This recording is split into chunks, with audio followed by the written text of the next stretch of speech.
dëshirave më të mira, argëtimit, ngritjes së dollive, frezave të devijshme me familjen dhe shkëmbimit të dhuratave të ndërsjellta. Por këtyre që po shihni është privuar festimi i ndërrimit të motëve pranë familjes për shkak të një gabimi apo shkeljes së ligjit. Dhe për t'ia lehtësuar sadopak të mundjes, institucioni i paraburgimit Minepeza dhe Agjencia Stop Krimit ka organizuar takime me fëmijët e tyre dhe shpërndarjen e dhuratave për të vegjëlit. JVP Minepeza së bashku me shoqatën Stop Krimit kemi organizuar një aktivitet me rastin e festave të fundvitit. Do shpërndajmë lodra për gjithë fëmijët e paraburgosurve në institucionin Minepeza.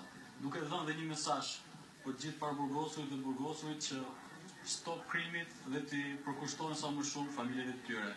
Duke falenderuar agjencinë Stop Krimit që mundsoi sot një fest, një gëzim për gjithë këto njerëz në burgun 302. Falenderojmë gjithashtu edhe drejtorin e burgut që na mundsoi këtë aktivitet sensibilizues për t'i ardhur një gëzim, për t'i kthyer pozicione sadopak dhe fëmijëve edhe të burgosëve që jemi këtu. Ata të cilët u gëzuan më shumë ishin fëmijët, pasi përveç dhuratave që morën, qëndruan disa minuta me prindërit e tyre të izoluar nga shoqëria.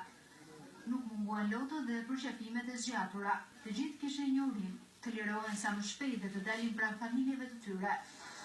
Edhe ish deputeti Mark Floku kishte të njëjtin urim pas takimit me dy fëmijët e tij.